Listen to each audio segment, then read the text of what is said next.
So I'm delivering this lecture, not from the RI where I had hoped to deliver it a few weeks ago, but from my study at home in Southsea, in Portsmouth.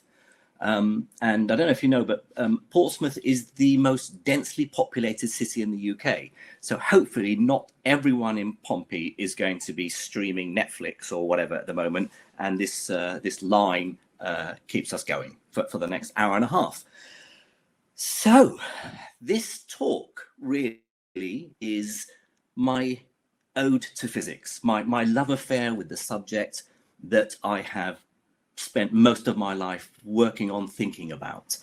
And of course, you know, I have a new book, The World According to Physics, in which I get across some of these ideas. So essentially, there are a lot of books that have come out in recent years that are huge, 1,000-page tomes covering the whole of physics, all the way back from the ancient Greeks, how we got to know what we know, and so on, sort of the history of physics, as well as bringing it up to date. I wanted to have something sort of almost pocketbook sized that just gives you the status of the subject today. So if you think about the whole of our knowledge of the physical universe, of reality itself, as an island, that's our knowledge. Beyond it is the vast ocean of the unknown. We don't know how much more we need to find out about the universe, but there's certainly mysteries out there.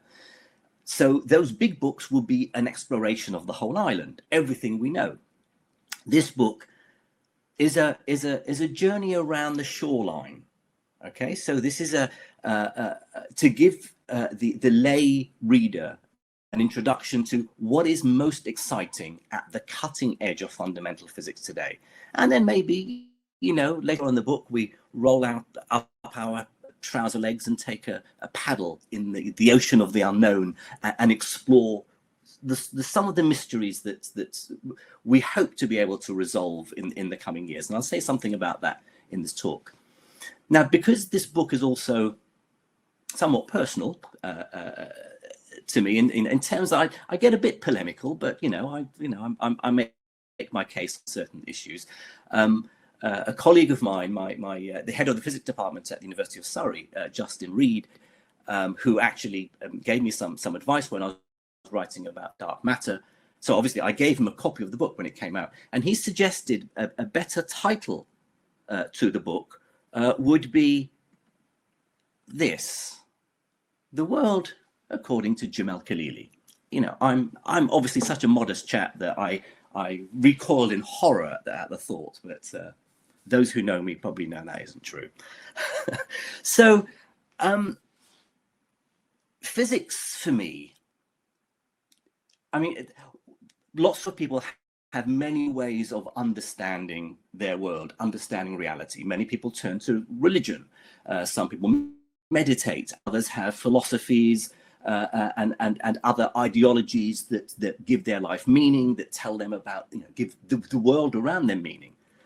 For me, science and physics in particular is the only real way of getting to the ultimate truth about the nature of reality. And I try not to say this in an arrogant way, because people say, oh, there are different kinds of truths, For me, there's an objective reality out there. The universe is the way it is.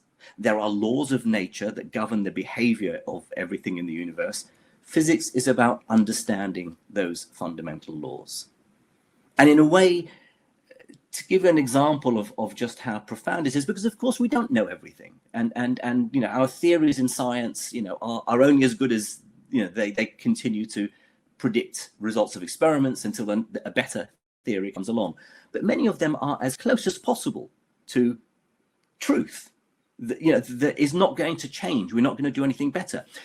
I'll give you the simplest possible example I can think of. If I were to drop a ball from a roof of a house, say 5 meters high, if I drop a ball from a height of 5 meters, physics will tell me it'll hit the ground after 1 second. This is on Earth. Not half a second, not 2 seconds, but 1 second. Galileo was the person who first came up with that formula to tell us how long it would take for an object to fall. So drop from 5 meters, it'll hit the ground after 1 second. No religion, no ideology, no amount of meditation or prayer. Nothing would tell you that that ball will hit the ground after 1 second, but physics can do that. And I fell in love with the subject because it helped answer some of these deepest questions about the nature of reality. Now, this is the front page of a paper written by Stephen Hawking back in 1980. So you can see, so he says, is the end in sight in theoretical physics? In fact, if I highlight the first paragraph, he says, I want to discuss the possibility that the goal of theoretical physics might be achieved in the not too distant future, say by the end of the century. By this, I mean that we might have a complete, consistent, and unified theory of the physical interactions which describe all possible observations.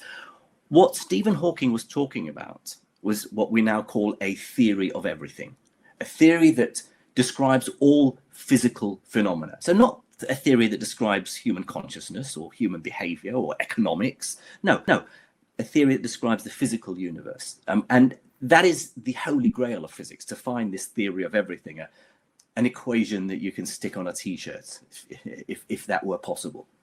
And at the end of the 20th century, and this is 1981, it really was thought that we're getting close to finding this deep ultimate theory, and all we had to do was dot the I's and cross the T's. In fact, I don't think that is the case anymore.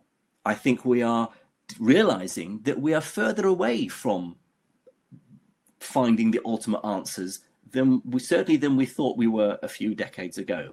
In fact, that attitude by many theoretical physicists at the end of the 20th century repeated a similar attitude at the end of the 19th century. By 1890, it was thought that most of physics was solved. We had Newton's law of gravity, his equations of motion and mechanics. We had thermodynamics and statistical mechanics. We had Maxwell's theory of electromagnetism, the theory of the nature of light. And most physicists thought that was it. That's everything, right? That's the whole, physical reality. All the laws of physics are there and understood. Then in the mid 1890s, we discover X-rays, we discover the electron, we discover radioactivity, and that kickstarts a whole revolution in physics. By 1900, we come up with quantum theory. A few years later, Einstein develops his special theory of relativity, and we have the whole of what we still call today modern physics, even though it's over a century old. So we thought we were at the end of physics at the end of the 19th century. We thought we were close to the end of physics at the end of the 20th century. But we have a long way to go, in fact. And I find that actually quite reassuring. I think it's fun. Not only would I be out of a job if we had all the answers, but it's the mystery, discovering mysteries are out there to be solved. And there's still stuff we're trying to understand. Yes, we want to reach the answer, but the journey in looking for those answers is in itself gratifying and enjoyable. Now, if I look back over my career in physics and the time that I've been studying physics, what have been the big discoveries? What have been the most important, let's say, in the 21st century? What have been the big advances in physics? Well, the two obvious ones, of course, was confirmation of the existence of this elementary particle, the Higgs boson, by the Large Hadron Collider in 2012. And you can see there's Peter Higgs, after whom this particle was named. Then a few years later, another big science story hit the news, the detection of gravitational waves.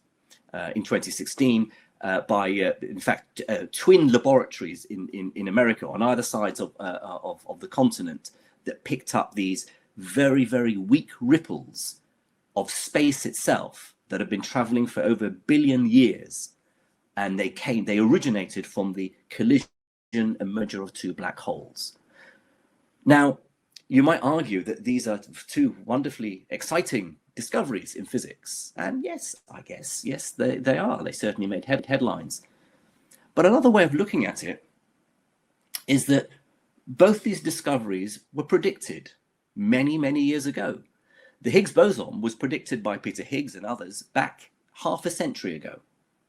And gravitational waves were in fact predicted by Einstein's general theory of relativity 100 years ago. So in a sense, both of these discoveries were ticking boxes.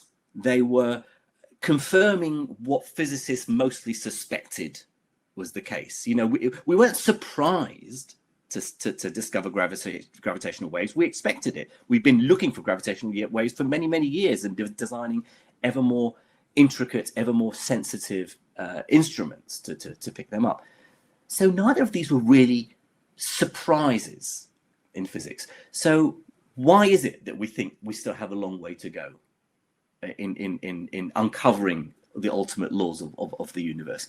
Well, in my lifetime, I would say the only real surprise that we weren't expecting, the only discovery in physics that we weren't expecting, happened in 1998.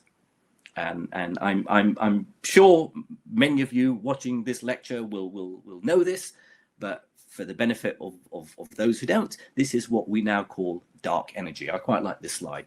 So I wrote a Ladybird book on gravity, and the artist who provided the illustrations allows me to use these images for my talk. So I like this: dark energy, mysterious force. Dark energy, essentially what was discovered in 1998, completely unexpected, was that while we knew that the universe is expanding and has been expanding ever since the Big Bang 13.8 billion years ago, until 1998, it was thought that that expansion would be slowing down. It was set in motion at the Big Bang by the initial conditions of the universe. And ever since then, we thought that gravity, the combined gravity of all the matter, all the stuff in the universe, would be putting the brakes on this expansion. It's a bit like stretching a spring. You know, you can stretch it and stretch it and stretch it, and then at some point, something will happen. I mean, it could collapse in on itself. We thought if there's enough matter, the spring would collapse in on itself. But maybe the universe is like blue tack, that you stretch it, and then it sort of starts to get easier to stretch, and it just carries on stretching steadily. So I thought the universe could collapse in on itself. It might slow down and stop, or it might just slow down to a steady accelerating rate. In 1998, it was discovered that in fact the universe's expansion isn't slowing down, it's speeding up. And that was what led to this idea that there's this mysterious stuff out there we call dark energy, for want of a better name, although we're starting to get an inkling as to what its origin, something called the quantum vacuum. But the idea that dark energy even existed was a complete surprise. It was the equivalent of the discovery of X-rays and radioactivity at the end of the 19th century, and therefore much more surprising than the discovery of the detection of the Higgs boson or the detection of gravitational waves, which we were expecting. And so dark energy should be added to a growing list, in fact, if you think about it, growing list of things we have yet to resolve in physics. Closely related to dark energy in name, if not in the physical properties, is something called dark matter. We've known that dark matter exists for many years, but we still don't know what it's made of. So dark matter and dark energy, I should stress, are very different things. Dark energy is some mysterious something that is providing a force of anti-gravity. It's stretching space ever more quickly. It's winning the battle against gravity in the vast expanses of space between galaxies. It's stretching space ever more quickly. So it's a force of anti-gravity. Dark matter is probably not a very good name for it. I think it would have been better if we called it invisible matter, because we can't see it, but it has a gravitational influence. So dark matter has positive gravity, and it holds galaxies together. In fact, dark matter turns out to have been very important in the formation of galaxies in the very early universe. So we know that dark matter exists out there, but like dark energy, we don't really understand what dark matter is made of. There are a number of hypothesized particles that it could be made of, but we don't know what they are. It's certainly not made of anything that we already know about, the particles that we know exist. So dark matter we don't know about. We don't know about dark energy. We don't know where all the antimatter that must have been formed in the early universe has disappeared to. We don't know how to unify various theories in physics, which is something I'm going to come to in a moment. So I think we're some way off from Stephen Hawking's dream that fundamental physics is almost at an end.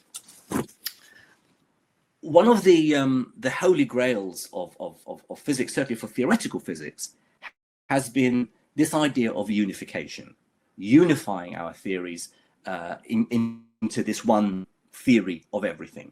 So I wanted to give you in one slide the story of unification. In fact, I might even temporarily turn off my video so I don't interrupt this.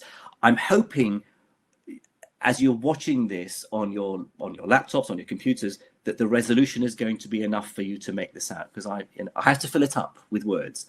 I have to say, I really enjoyed making this PowerPoint slide. It's very exciting. Anyway, you'll see. Right, so this is the history of unification of physics in one slide. It starts with the very first two disparate phenomena that were unified by Isaac Newton. Newton supposedly sitting under the apple tree on his mother's farm. Whether or not the apple actually fell on his head, I don't know, but he tells that story. But essentially what he realized was that the invisible force that pulls the apple down to the ground is exactly the same force as the one that keeps the moon in orbit around the Earth and the Earth in orbit around the sun. That is obvious to us now. That's gravity, right? But back then, there was no reason to think that the laws of physics that govern the behavior of objects here on Earth would be the same laws that govern the motion of heavenly bodies. Isaac Newton was the first person to unify those two very different phenomena into one with his law of gravity. The equation that we all learn at school, the force is the product of the two masses divided by the square of the distance between them. That was, I guess, the first big step in our journey of unification. But as you can see, I wrote those words you think, Jim, why are you writing these words so tiny on a PowerPoint slide? That's because I'm going to fill it up. Right, next one. Middle of the 19th century, James Clerk Maxwell had been following Michael Faraday's experiments with electricity and magnets and messing with them and seeing what induced magnetic fields and so on. James Clerk Maxwell developed the theory that showed that electricity and magnetism are part of the same more general field called the electromagnetic field. In fact, for me, one of the most profound and enjoyable moments during my undergraduate physics degree was when my lecturer started with Maxwell's equations of electricity and magnetism, runs through lines of algebra and arrives at a new equation called the wave equation, in which there's a number, a constant, which is actually the speed of light. And he shows just from that algebra that light is itself oscillating electric and magnetic fields. It was a shiver down the spine moment for me. So Maxwell unifies electricity and magnetism. What next? Heat and energy, thermodynamics. So that combined with statistical mechanics, the theory you learn at school, what's called kinetic theory, that things like pressure and temperature are really just vibrations, oscillations of molecules in a gas. That was unified together into what we now call thermodynamics. Okay, back up here. beginning of the 20th century, Einstein unifies space and time, and he gives us in 1905 his special theory of relativity. Again, I mean, that I could give a whole talk just on that little combination. How do you unify space and time to give you four-dimensional space-time? Special relativity, that's the theory that tells us E equals mc squared. It's the theory that says nothing can go faster than light. No such thing as warp drive, by the way, just in case you're wondering. By the, let's see, I'm trying to think what comes next. I can't even remember. Right, so the late 1920s. Oh, have I gone? No, that's right. Yeah, so no, sorry, I'm not. What am I talking about? 1915. Einstein unifies the special relativity. He broadens it to give a more general theory, general relativity, because he gives us a new picture of Newton's law of gravity. So Einstein says gravity isn't what Newton told us it was. It's not an invisible rubber band that pulls masses together, this force of attraction between all bodies. Einstein's picture of gravity is the curvature of space-time. His general theory of relativity, many regard as the most beautiful theory in physics. It combines his special theory with Newtonian gravity, and of course, general relativity then leads on to another whole new field of science, cosmology, which talks about the evolution, size, shape, and behavior and properties of the entire universe. Okay, now I'm going to jump down. Can you see down there near the bottom? Atoms. The existence of atoms is really probably only proved mathematically, in fact, by Einstein in 1905. By the end of the first decade of the 20th century, Ernest Rutherford has looked inside atoms for the first time and discovers the atomic nucleus. And inside it are these nuclear forces, which I'll come to in a moment. Right. Now we hit the mid-1920s. We have quantum theory that's first developed in the beginning of the 20th century by people like Max Planck, who says heat radiation is lumpy. Ultimately, it's made of tiny lumps of energy called quanta. That's where the word quantum comes from in physics. Einstein and others developed that idea, and by the 1920s, we see the emergence of what we now call quantum mechanics. It's the theory that replaces Newton's mechanics, because down at the level of atoms and below, the behavior of matter is very different. So it needs quantum mechanics to explain it. Right. With me, I'm just letting you know I'm still here. I haven't changed into my pajamas or anything yet. So, but I feel I'm going to even fill that little corner up. So I'll disappear again for a moment. So late 1920s, quantum mechanics is then combined with special relativity. This is the work of the English physicist Paul Dirac, and we arrive at what we call quantum field theory.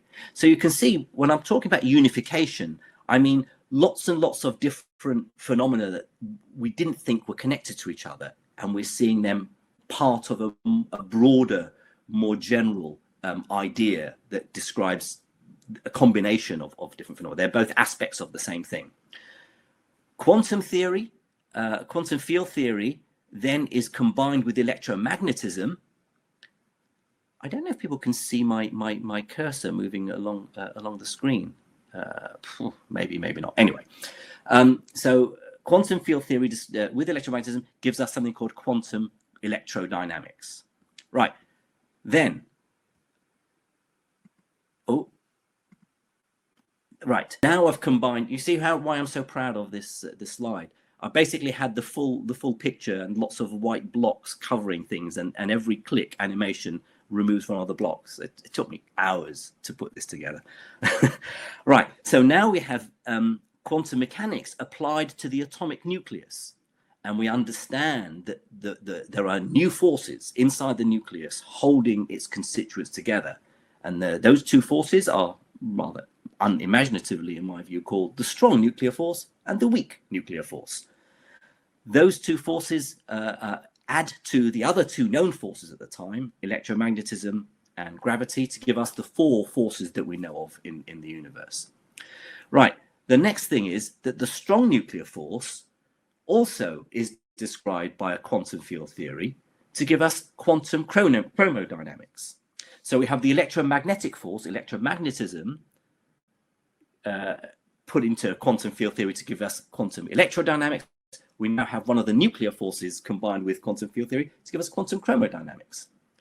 What about the weak nuclear force? Well, that was then combined with quantum electrodynamics to give us an even more general theory called the electroweak theory. Now, we arrive at sort of the late 20th century, where we have 3 of the 4 forces of nature described by quantum field theories. We have quantum chromodynamics that describes the strong nuclear force, and we have the electroweak theory, which describes electromagnetic force and the weak nuclear force. Together, these form what we call now the standard model of particle physics. So the standard model is everything we know about the 3 forces of nature that can be described within the quantum realm. It's an all-encompassing sort of framework, the standard model of particle physics. It may not be the end of the story. In fact, we're pretty sure it's not the end of the story, because we would really like to combine the electroweak theory and quantum chromodynamics into one really solid theory called a grand unified theory. We're not there yet. But the standard model of particle physics is pretty much everything we know now about the world of the very small. Right, we next jump back up to the top. Remember, I left you with cosmology, which is the new theory from general relativity. That gives us what we call the standard model of cosmology. The letters there, that's the Greek letter lambda, lambda CDM. So lambda is a quantity called the cosmological constant that crops up in Einstein's equations of general relativity, and CDM stands for cold dark matter, because within our standard model of cosmology, we know we have to include an explanation of dark matter, and of course also of dark energy. And so we don't really know entirely how dark matter and dark energy fit into the standard model of cosmology, because we don't really understand what their nature is. We don't understand what they're made of. But we now have 2, we've arrived from all these different, from falling apples all the way down to statistical mechanics, all the different phenomena in the physical universe. We've got 2 models, the standard model of cosmology and the standard model of particle physics. What we really want to do is combine the 2 into a theory of everything, a theory which physicists refer to as quantum gravity. And you can see where the name comes from. Quantum mechanics from the 3 forces that are described by the rules of the world of the very small, and gravity because cosmology essentially comes from Einstein's theory of relativity, which is a theory of gravity. It's the 4th force. We don't yet know how to combine that 4th force with the other 3 forces in the standard model of particle physics. So what else is there? Well, I think my view is that thermodynamics is the 3rd pillar of physics, which we tend to forget about. And I think we're only going to arrive at a theory of quantum gravity when we understand how to fit thermodynamics into the picture as well. Likewise, there are new areas. So quantum mechanics has led to a whole new field called quantum information theory and quantum computing, and that may have some bearing on our final theory. Similarly, down in this corner, I've just added lots of other stuff. We're still trying to get our heads around nonlinear dynamics, complexity theory, non-equilibrium thermodynamics. There are missing ingredients, essentially, is what I'm trying to say, before we can reach a theory of everything. And we don't know how far off that is. So, where are we at the moment with candidates for a theory of everything? Well, here's a nice cartoon. This is I depict a struggle between the 2. I see my picture's frozen on my screen. I'm not sure whether. Let me just toggle it on and off. No.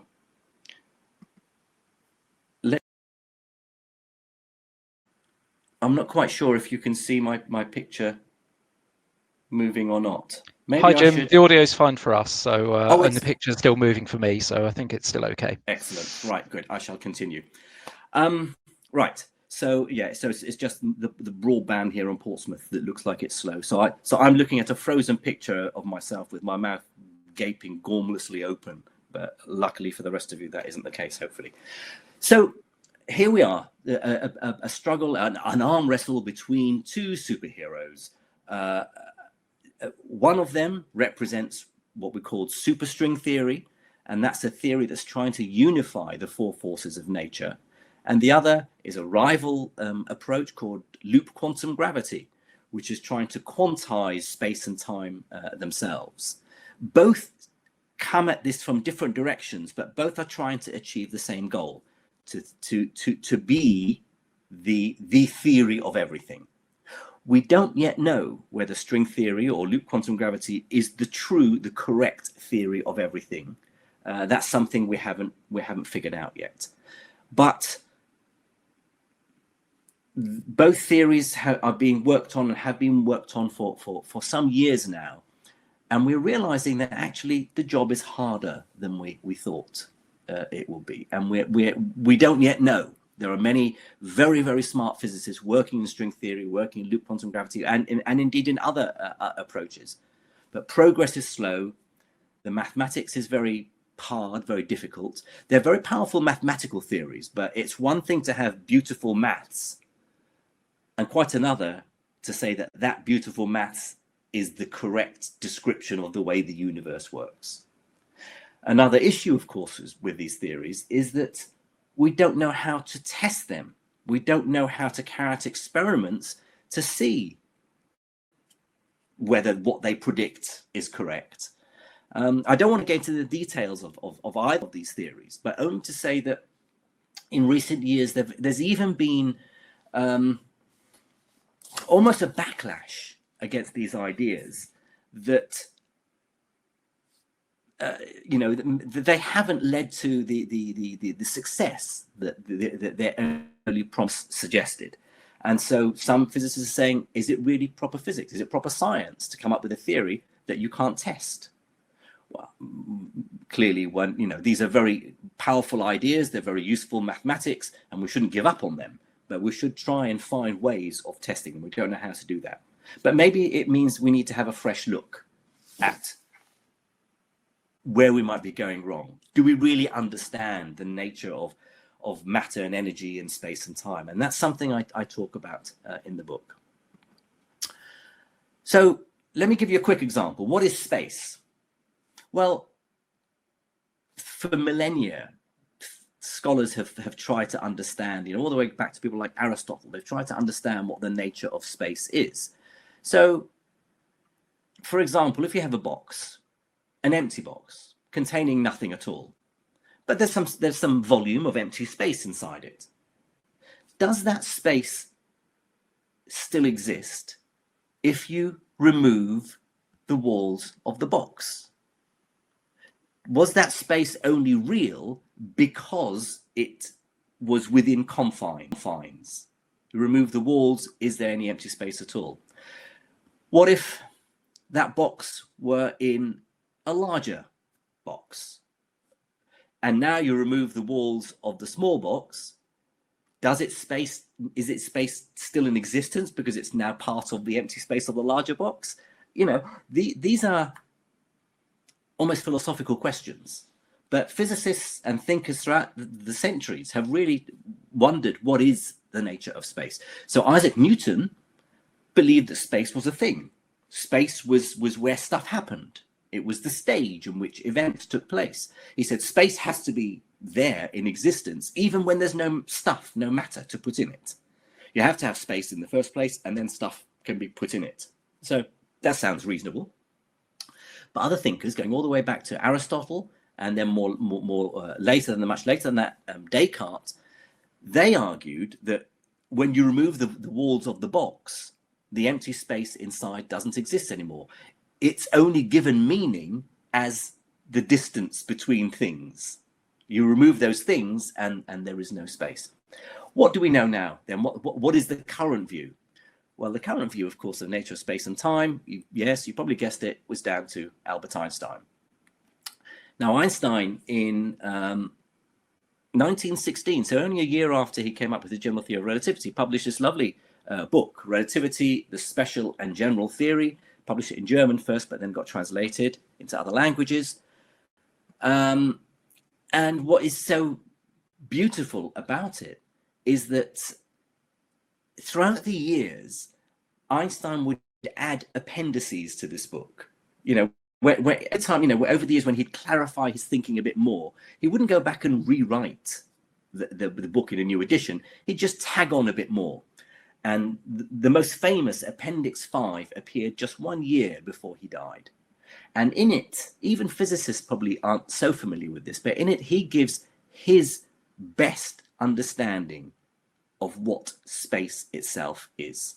So he says, if we imagine the gravitational field to be removed, there does not remain any flat space-time, but absolutely nothing. Because in Einstein's general theory of relativity, there's an equation. It's called Einstein's field equation. On one side, and so an equation has an equal sign, right? So I won't give you the equation. There's lots of Greek symbols. It's very pretty. Physicists like it, but everyone else just thinks, what the hell does that mean? On one side of the equal sign is space and time, the shape of space and time. On the other side is matter and energy. And so one way of talking about relativity, or certainly this equation, is that matter and energy curves space and time, tells space and time how to bend. And space and time, as it's curved, tells matter and energy how to move and how to behave. They're inextricably linked. Matter, energy on one side, space and time on the other. And as far as Einstein's concerned, space-time is the gravitational field itself due to matter and energy. So he says, here's another quote from him: space-time does not claim existence on its own, but only as a structural quality of the gravitational field. So in a sense, he's agreeing with Aristotle and Descartes. He says, without matter and energy to fill the universe, there would be no universe. Without matter and energy, there would be no space and time. But he also agrees with Newton that space, let's leave time out of the picture for now. I'll come back to it in a moment. Space, Einstein agrees with Newton in saying, is a thing. It's a physical something, because it can be influenced by matter and energy. It can be curved, it can be bent. Space is the fabric of the universe itself. But unlike what Newton thought, Einstein says you remove all the stuff from space, all the matter and energy, space doesn't exist anymore. Space is the structural quality of the gravitational field due to matter and energy. These are profound ideas. I'm not getting them across to try and, so you will understand them, you know exactly what Einstein was going on about, but simply to give you a notion that some of these deep concepts, very fundamental concepts, what is the nature of space, what is the nature of time, we're still trying to figure out. We're still trying to answer. We don't have the full answer yet. Let me come very briefly. Let's see, how am I doing for time? I've got about 15 minutes. Good. Okay. I'm doing well. When you talk about space and time and matter and energy in Einstein's theory of relativity, essentially we're talking about the world of the very large. We're talking about the entire universe. Of course, the other theory that describes the other three forces in the universe is quantum mechanics. Here's my depiction of quantum mechanics, right? So if you know anything about quantum mechanics, there's on one side is the Greek letter psi, which is the mathematical symbol for a central quantity in quantum mechanics called the wave function. On the other side, you've got the cat, Schrodinger's cat in the box. I'm not going to go there. You can ask me about that if you want. We have half an hour of questions after the lecture. Quantum mechanics developed in the 1920s describes this subatomic world, the world of atoms and the particles that make up atoms. And like relativity theory, describing space and time at the larger scales, quantum mechanics is incredibly successful at depicting and explaining phenomena within the world of the very small. But to give you an example, despite the success of quantum mechanics, and without quantum mechanics, I wouldn't be giving this talk, not because I would be out of a job, but because the electronic devices that we are using for me to communicate this talk to you wouldn't exist. Because quantum mechanics allowed us or helped us to understand the nature of matter at the tiniest scales and how electricity is transmitted. Quantum mechanics explains how semiconductors work. So without quantum mechanics, we wouldn't have developed silicon chips. We wouldn't have developed the whole of modern electronics. We wouldn't have computers. We wouldn't have laptops. We wouldn't have smartphones.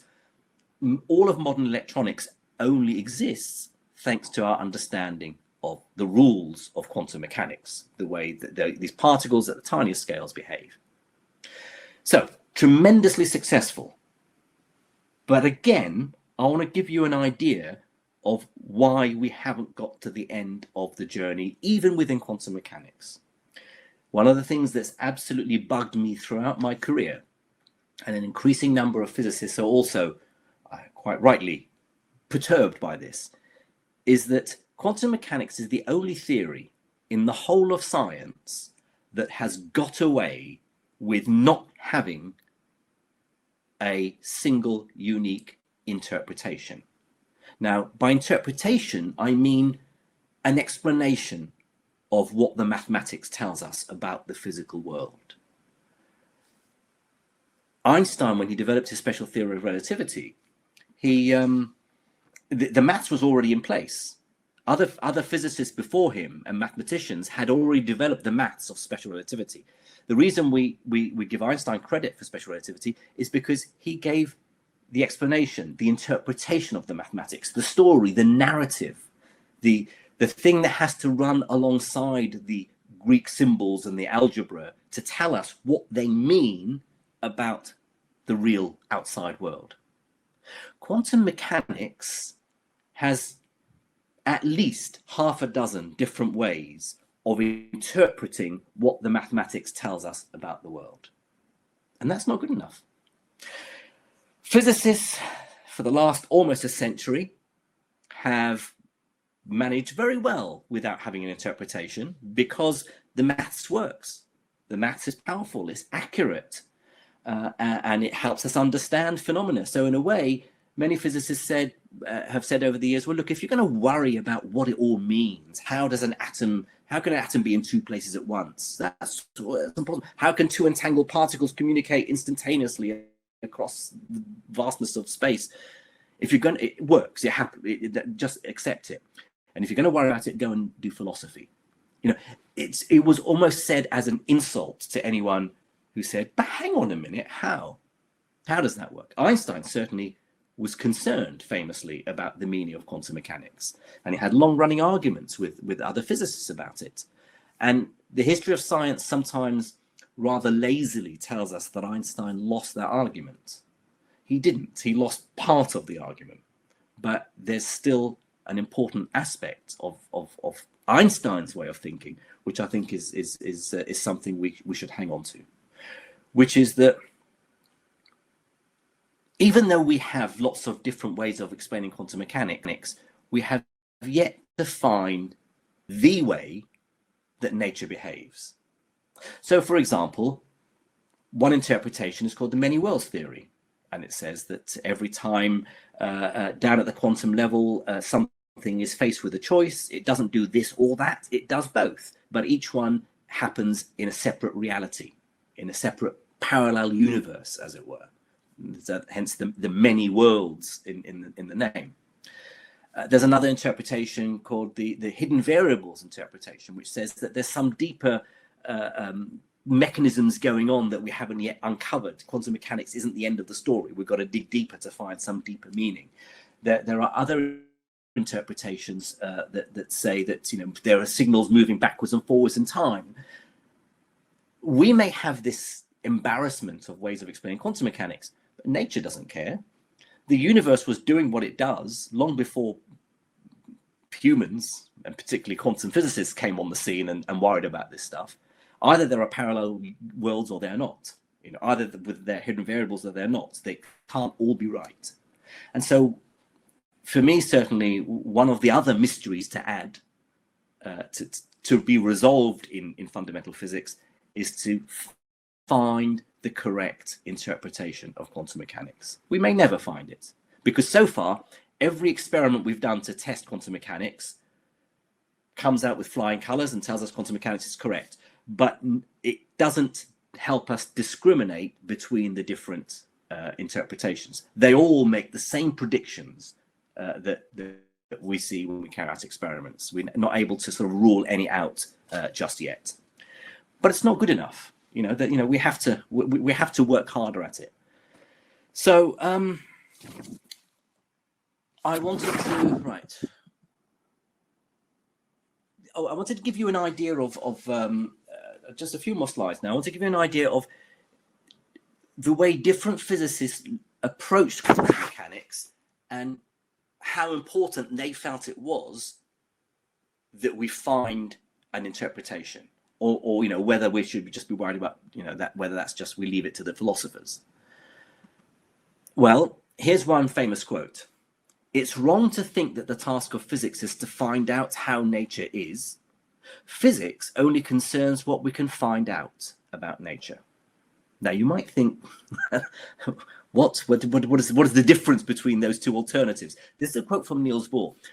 Niels Bohr's view, and he's one of the founders of quantum mechanics, in fact, probably the father figure of quantum mechanics. His view was that not just quantum mechanics, but the whole of physics it isn't about finding out how the world actually is, that ultimate objective reality there, because all we can ever do is carry out experiments, come up with theories, and test them against experiments. So all we can do is learn about what we can say about the universe, what we can see the properties of the universe are, not how it actually is. That's a philosophical view, but it's one that isn't shared by many physicists.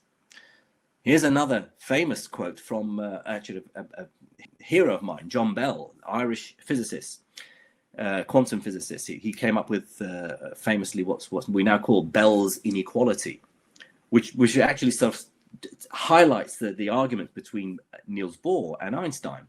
John Bell says, "To restrict quantum mechanics to be exclusively about piddling laboratory operations is to betray the great enterprise." So he's not agreeing with Niels Bohr's idea. He says it's not enough just to say your theory predicts the results of experiments and therefore you should be happy because there's no more you can do about it. You need to try and understand how the world actually is. And then the third quote is, let me get my picture out of the way. The third quote is, not surprisingly, from Albert Einstein, who gives this opposing view to Niels Bohr. "The job of physical theories is to approximate as closely as possible to the truth of physical reality." Now, I lay my cards on the table, and although Niels Bohr is a great hero of mine, and I spent a lot of time working at the Niels Bohr Institute in Copenhagen and with many of his colleagues, although he died the year I was born, so I never actually worked with Niels Bohr. I'm not that old.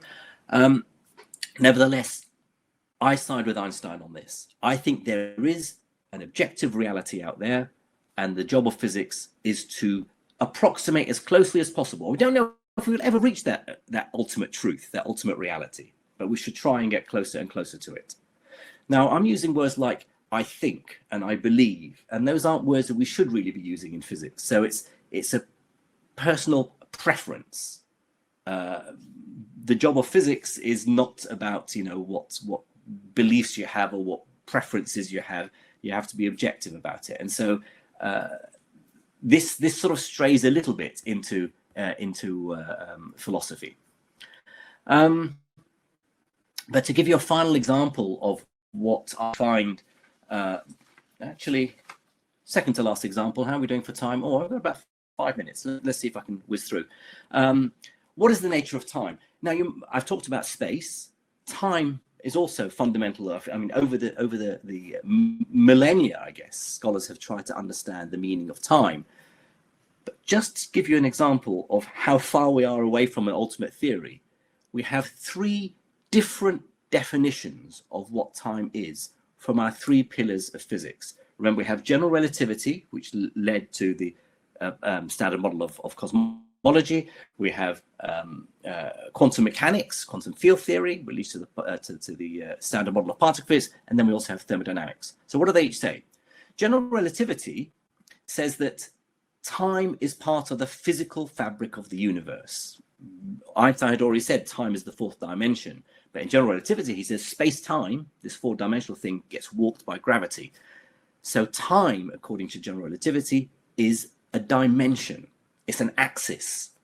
It can be stretched. It can be warped by gravity. Literally, time can be influenced and affected by gravity. And that's not just theory. We know that. That's, you know, ask me a question if you want, then I'd say a little bit more about it later on. Quantum mechanics, on the other hand, says time is just a number. It's a parameter. It's something you plug into an equation, probably Schrodinger's equation of quantum mechanics, the most famous equation in quantum mechanics. So say plug in time now, and say you know the state of some system, say an electron now. Crank the handle, solve the equation, and work out what that electron will be doing, what its quantum state will be at a future time. Okay, but you could equally well crank the handle backwards and work out the state of electron in the past. So time is simply a number. You plug in time one and you work out the state of something at another time in its past or its future. Okay, it's not a dimension, it's just a number. And then you have thermodynamics, which says that time is an irreversible arrow pointing from the past to the future.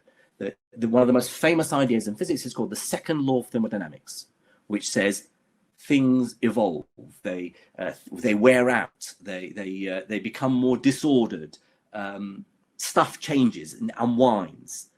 We get older, we don't get younger. Thermodynamics describes all of this. So it says that time is not a dimension, it's not a number, it's an arrow pointing from past to future. There's no such arrow in quantum mechanics, there's no such arrow in general relativity. And so three very different ways of describing what time itself is from those three theories that we'd like to merge together to unify into one theory of everything. And we're not there yet. What do I want to say about the history of the universe? There's a lot to say here. I don't know if let me just say one quick thing. Another to highlight another unknown. When I was studying physics, we learnt that the universe began, space and time began with the Big Bang, and then we think there was a period of very rapid expansion of the universe, expansion of space, something called inflation, in which the universe started very small and expanded to very, within a fraction of a second, to very large volume, very large space, and then it slowed down to a more sedate expansion that we see today. So Big Bang was the first thing that happened, and then there was inflation. Now, many cosmologists would argue that they support another idea called eternal inflation, in which these things are now reversed, in which there is inflation first in what's called the multiverse, and within it, bubble universes pop into existence. So our universe, our Big Bang, was the formation of our universe within this inflaton field, which is the multiverse where all the bubble universes exist in. And so inflation happened before the Big Bang, not after the Big Bang. Now, which way round is it? Well, we don't know yet. Here's bubble universes for you. I like this picture as well. You can guess why. So even in cosmology, we don't know answers to questions like, is there a multiverse? Are there other universes? And like theories like string theory, they're difficult because we don't know how to test them. We don't know how to design an experiment or carry out an observation that would check whether or not they're right. And which is why people working in this field are criticized, and they're told you're not even doing proper physics, you're not doing proper science, because your theories you can't falsify them, you can't test them, and that's the only way, that's how we define a scientific theory. So we have a long way to go, I think. I want to end with this slide, just giving you an idea, in fact, 6 lessons on how we know what we do know. Now, remember, I gave the idea of the ball dropping, and we know that it takes 1 second to fall 5 meters. How do we know what we know about the universe? How does science work? First of all, I would say science isn't just another ideology or belief system, because science progresses based on what we call the scientific method. The scientific method requires us to our theory to be falsifiable, to be testable, to be repeatable. The experiments have to be repeated in order to prove a phenomenon or to confirm a particular theory. A good scientific theory has to make predictions. It can't just say, yes, that's the number that you should have got when you got that experiment after you've done the experiment. It should predict that if you do this experiment or you carry out that observation, this is what you'll get. So there are certain rules and criteria that are what we now call the scientific method, and that lifts the edifice of science and physics in particular above other ideologies and belief systems. Secondly, how do we know what we know? Well, it's because it's okay for us to make mistakes. Can you imagine a politician admitting a mistake, saying, well, I was wrong about that.